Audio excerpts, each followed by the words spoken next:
God, Mom, how do you do that? I feel so good. It's like you know exactly how to unravel me. It's unreal. Don't think, sweetheart, I purred, my voice a velvet blade, as I slid one hand up to cup his face, turning it toward me. Just feel. Feel how much I love you. How much I need you.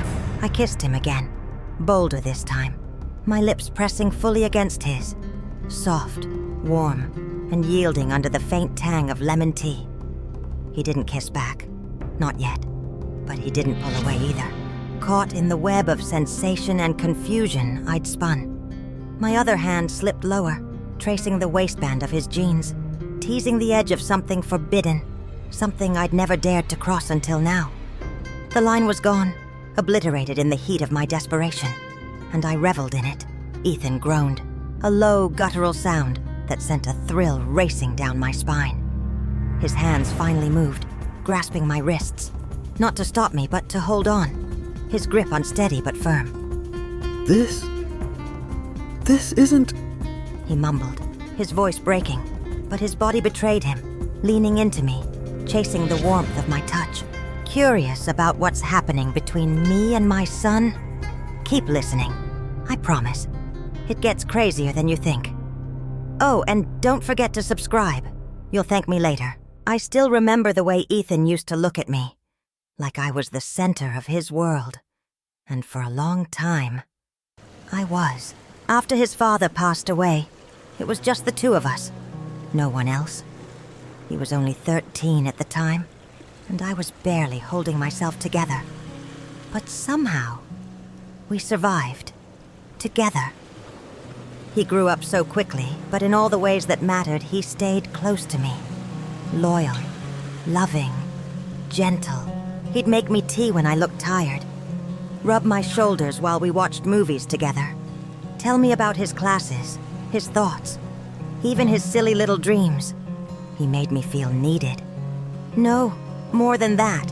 He made me feel chosen every day. And then one afternoon it happened. He walked into the house, smile wide and voice excited, and said, "Mom, I met someone. Her name was Sophie, his first girlfriend." From that moment on, it was like watching a different version of my son bloom, one I didn't quite recognize. He was excited all the time, giddy. Every conversation somehow circled back to her. "She's hilarious, Mom. Like, actually funny. You should see the way she paints. She's crazy talented." I don't think I've ever felt like this before. I smiled. I nodded. I listened.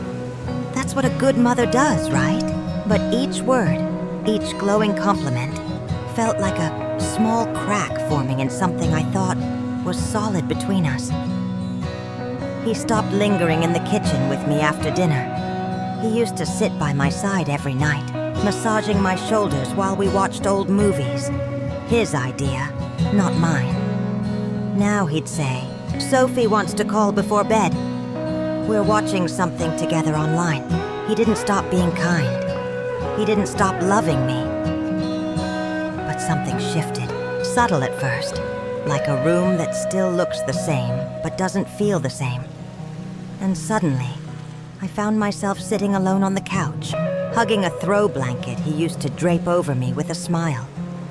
The silence wasn't new, but it had never felt so loud. I told myself it was normal. He's growing up, he's in love. I should be happy for him. But deep down, a whisper kept tugging at me. "You used to be the one he lit up for." I told myself I was being dramatic, that I was just adjusting. But the truth settled in quietly, like dust on a photo frame. I wasn't just losing his attention, I was being replaced. At first, it was small things. Sophie would text him during dinner and he'd smile at his phone instead of finishing our conversation. He stopped asking for second servings of his favorite dish, the one I used to make just for him on rainy days. He still thanked me, still hugged me when he came home.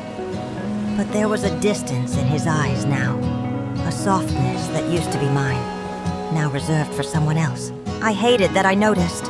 I hated that it hurt. But worst of all, I hated how good she was. Sophie was polite, sweet. She always offered to help with the dishes. She laughed at my jokes, even the stale ones. But it felt fake, too perfect. Like she was performing, like she knew how to play the role of the ideal girlfriend. And she was winning, so I started to test her. I would walk into Ethan's room without knocking, holding laundry that didn't need folding. I'd ask them to keep the door open. Just house rules, I'd say with a smile. Sometimes I'd accidentally overcook dinner when I knew she was staying over, or play music too loud in the living room so they'd have to come out. It wasn't much, just enough to remind her whose house it really was. Ethan never noticed. He just smiled that same sweet smile and said, "Mom's just being Mom. She likes you, she's just protective." But Sophie noticed. She always noticed. One night I overheard them in the kitchen. Her voice was soft but sharp, laced with that kind of passive sweetness women use when they're trying not to cause a scene. "I love your mom, Ethan. But sometimes it's like she's always watching us, like we're never really alone. Can you just talk to her, set some boundaries?" And he did. He came to me later that evening, gently, like I was made of glass. "Hey, Mom, maybe next time you could just give us a little more space. I know you mean well. I just don't want Sophie to feel uncomfortable." I nodded. I smiled. I said, "Oh, of course, sweetheart." And then I went into my bedroom, closed the door, and cried like someone had stolen something precious from me. Because they had. That night, something cracked deep inside me. Not loud, not violent, but irreversible. This girl, this Sophie, she had taken him away from me. Not with malice, not on purpose, but it didn't matter, because now I didn't just dislike her. I resented her. I envied her, and slowly I began to realize if I wanted my son back, I'd have to take her out of the picture, permanently. I sat on the edge of my bed, my fingers twisting the hem of my silk robe, as the plan took shape in my mind. The quiet hum of the house settled around me like an old friend. I'd spent the morning preparing. Every detail had to be perfect. The dining room table was adorned with candles, their flickering light casting a warm glow over the carefully arranged plates. Soft jazz hummed from the speakers, and the scent of Ethan's favorite meal, my lasagna, the one he used to beg for as a kid, wafted from the oven. I'd slipped into a dress that hugged my curves, deep red and daring. The kind of thing I hadn't worn in years. My hair was swept up, a few strands teasing my neck, and I dabbed perfume behind my ears. His favorite scent from when he was little. The one he used to say made me smell like home. I glanced at my phone. Ethan's reply to my earlier text blinked back at me. "Sorry you're not feeling well, Mom. I'll be home by 6. Love you." Perfect. He'd be walking through the door any minute now, expecting to find me frail and tired, ready for his gentle hands to knead the tension from my shoulders. Instead, I'd draw him in, remind him of the bond we'd shared, the one that had been mine alone for so long. The clock ticked closer to 6, and my heart thudded in my chest. I lit the last candle, adjusted the neckline of my dress, and took a deep breath. This wasn't just a dinner. This was a reclamation. When Ethan stepped through the door, his keys jangling as he dropped them into the bowl by the entryway, he froze. His eyes widened, taking in the scene. The table, the music, me. "Mom?" His voice carried a mix of confusion and concern. "I thought you were sick."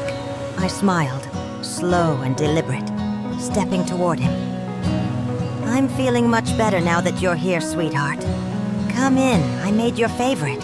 He hesitated, his brow furrowing, but that familiar softness in his gaze, the one I'd nurtured through years of late-night talks and quiet mornings, won out. "Okay," he said, offering a small smile. "This looks... wow. You didn't have to go all out." "Oh, I wanted to," I replied, guiding him to the table. "It's been too long since we've had a night just us." Dinner unfolded like a dream I'd scripted in my mind. Ethan laughed at my old stories, the ones I knew he loved. The time I'd accidentally set off the smoke alarm trying to make pancakes. or how he'd once tried to fix my vacuum with a butter knife. I watched his shoulders relax, his guard slipping as the wine flowed and the lasagna disappeared from his plate. He didn't mention Sophie once, not a single word. It was just us again, like it used to be. After dessert, his favorite chocolate cake, still warm from the oven, I stood, smoothing my dress. "You've always been so good to me, Ethan," I said, my voice low, threaded with something heavier than usual. "Remember how you used to take care of me? Those massages after a long day?" He chuckled, leaning back in his chair. "Yeah, you'd fall asleep halfway through every time." "Let's do it now," I said, stepping closer, my hand brushing his arm. "For old time's sake, I could use it, and I bet you could too. But not here. Come with me to my room. It's quieter there, and I've set it up just right." Ethan paused, his smile faltering, a flicker of surprise crossing his face. "Your room?" he asked, his tone hesitant. I tilted my head, my eyes soft but insistent. "Yes, sweetheart. I've got everything ready. Candles, that jasmine scent you love. It'll be more relaxing, trust me." He blinked, clearly taken aback, his fingers tightening slightly around the edge of the table. I don't know, Mom. That's different." My heart skipped, but I didn't falter. I stepped closer, my voice dropping to a soothing murmur.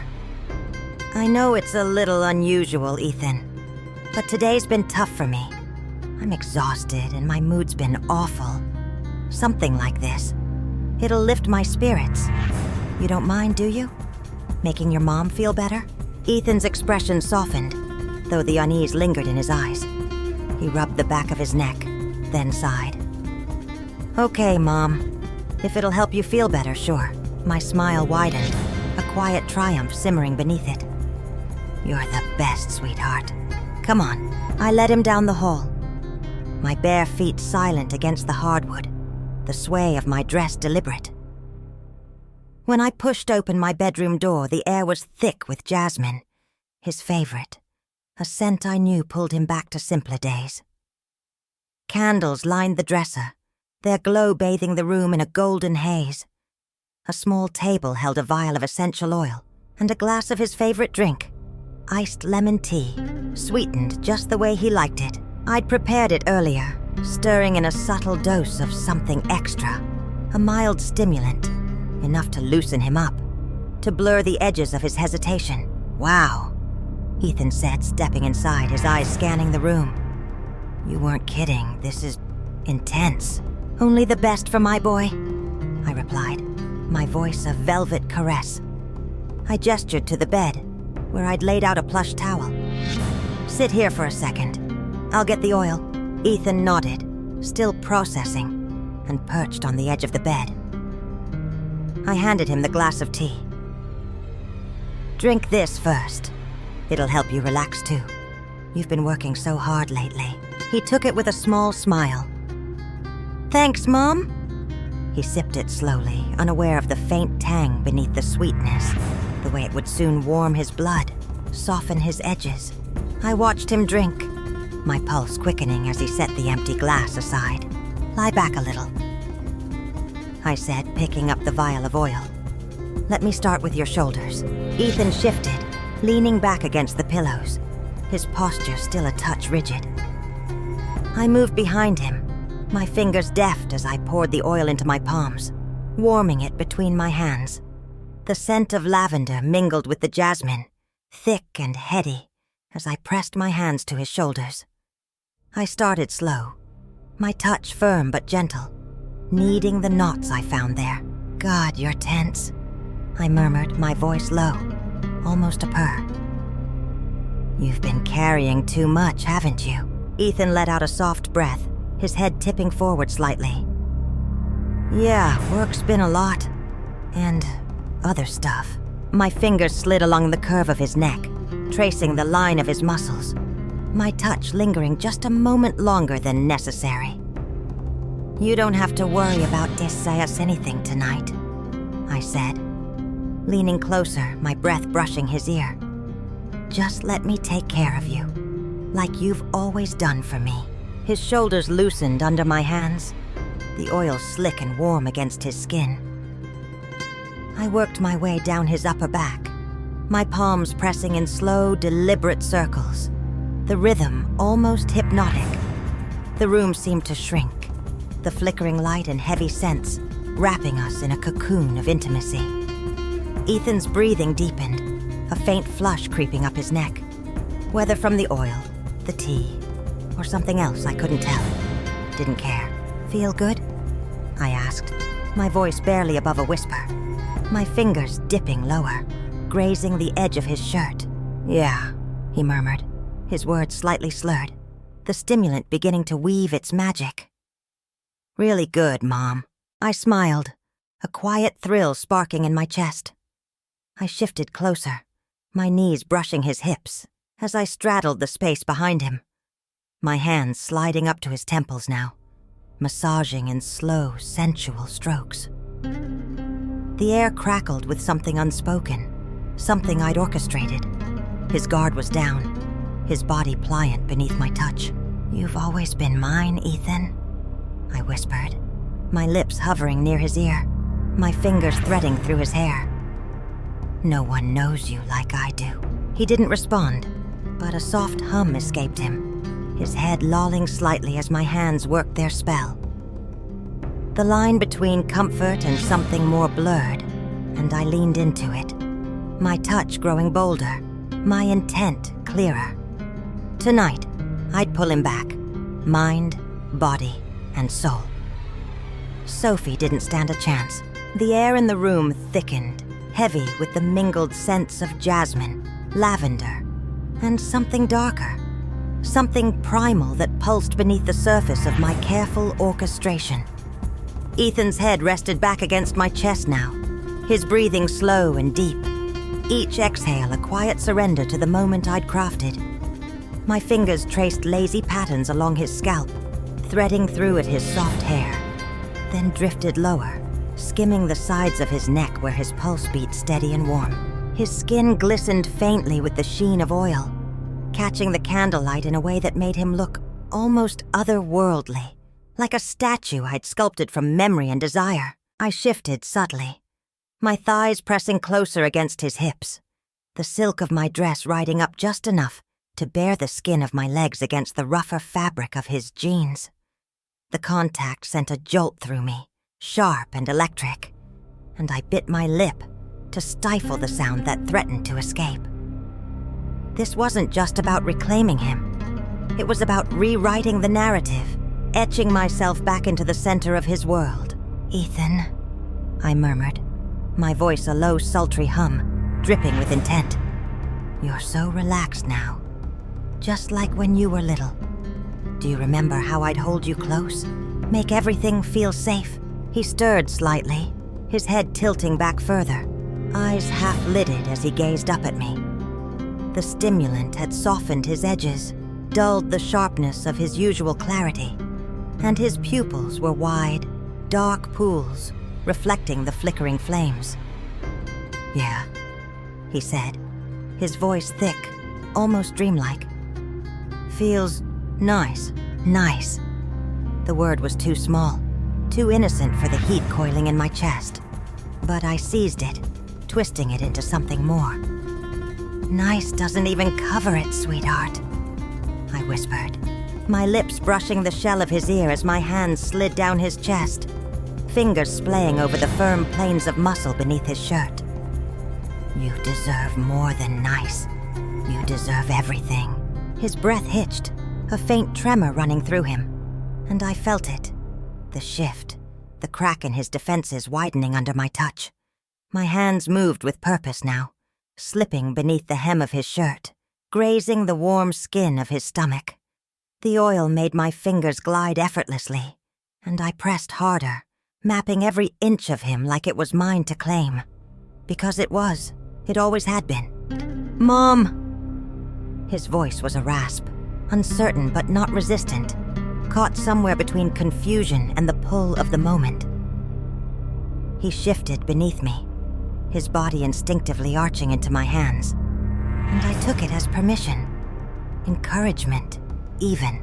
Shh, I soothed, my lips hovering just above his jaw, close enough to feel the heat radiating from him. Let me take care of you, Ethan, like I always have. No one else can do this for you, not the way I can. I leaned forward, my chest pressing against his back, the thin fabric of my dress doing little to mask the way my heartbeat thundered against him. My hands roamed higher, pushing his shirt up to expose more of him, my nails grazing lightly over his skin in a way that made him shiver. The room spun tighter, the air growing hotter, heavier, as if the walls themselves were closing in to witness what I'd set in motion. Ethan's head lolled to the side, his cheek brushing my collarbone, and I couldn't resist. I tilted my head down, my lips grazing the corner of his mouth in a feather-light kiss. It was brief, barely there, but it ignited something in me, a fire that roared through my veins and drowned out the last whispers of restraint. He froze for a heartbeat, then exhaled sharply, his hands twitching where they rested on the bed, as if unsure whether to reach for me or pull away. Mom. What? His words stumbled, slurred by the haze I'd woven around him. But I didn't let him finish. Don't think, sweetheart, I purred, my voice a velvet blade as I slid one hand up to cup his face, turning it toward me. Just feel how much I love you, how much I need you. I kissed him again, bolder this time, my lips pressing fully against his, soft, warm, and yielding under the faint tang of lemon tea. He didn't kiss back, not yet, but he didn't pull away either, caught in the web of sensation and confusion I'd spun. My other hand slipped lower, tracing the waistband of his jeans, teasing the edge of something forbidden, something I'd never dared to cross until now. The line was gone, obliterated in the heat of my desperation, and I reveled in it. Ethan groaned, a low guttural sound that sent a thrill racing down my spine. His hands finally moved, grasping my wrists, not to stop me but to hold on, his grip unsteady but firm.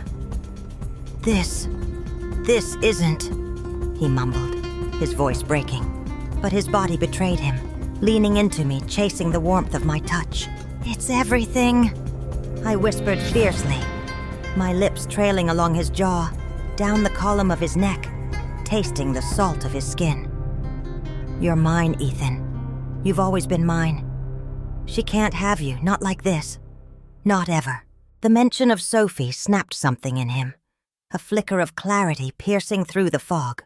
He stiffened, his hands tightening on my wrists as he pulled back slightly, his eyes blinking open, dazed but searching. Sophie, he breathed, her name a jagged shard in the bubble I'd built around us. Anger flared in my chest, hot and vicious, but I smothered it with a smile, leaning in closer until my forehead rested against his. Forget her, I said, my voice a command wrapped in silk. She doesn't know you like I do. She doesn't love you like I do. Stay with me, Ethan. Right here. Just us. I kissed him again. Deeper this time, pouring every ounce of my longing, my rage, my need into it. My hands broke free of his grip, sliding up his chest to tangle in his hair, pulling him closer, demanding he give in. And for a moment, a glorious, searing moment, he did. His lips parted under mine, a hesitant surrender, his hands sliding up my arms to clutch at my shoulders, anchoring himself to me. The world shrank to this, his taste, his heat, the way he trembled beneath me. Sophie was a ghost, a fading echo, irrelevant in the face of what I'd reclaimed. I'd won. I'd taken him back. But then the doorbell rang, sharp, insistent. It shattered the haze like a gunshot. Ethan jerked back, his eyes wide and wild, the spell fracturing around us. What was that? He stammered, his voice raw, his hands dropping from me as if burned. I froze, my heart lurching into my throat. The doorbell rang again, followed by a familiar voice calling through the wood. "Ethan, you in there? It's me." Sophie. Panic clawed at me, but I forced my face into a mask of calm, my hand reaching for his. "Ignore it," I said, my tone smooth, desperate. "She can wait. We're not done here." But Ethan was already pulling away, scrambling off the bed, his shirt askew, and his face flushed with a mix of shame and confusion. "No, Mom, I need to..." He stumbled toward the door, his movements jerky, like a marionette with cut strings. "Ethan, wait!" I lunged after him, my voice rising, but he was already gone, disappearing down the hall toward the front door. I stood there, alone in the candlelit room, the scent of jasmine suffocating now, the oil slick on my hands, a mocking reminder of how close I'd come. The murmur of voices drifted back to me, Sophie's bright greeting, Ethan's unsteady reply, and I clenched my fists, nails biting into my palms. This wasn't over. Not yet. I'd find a way. I always did.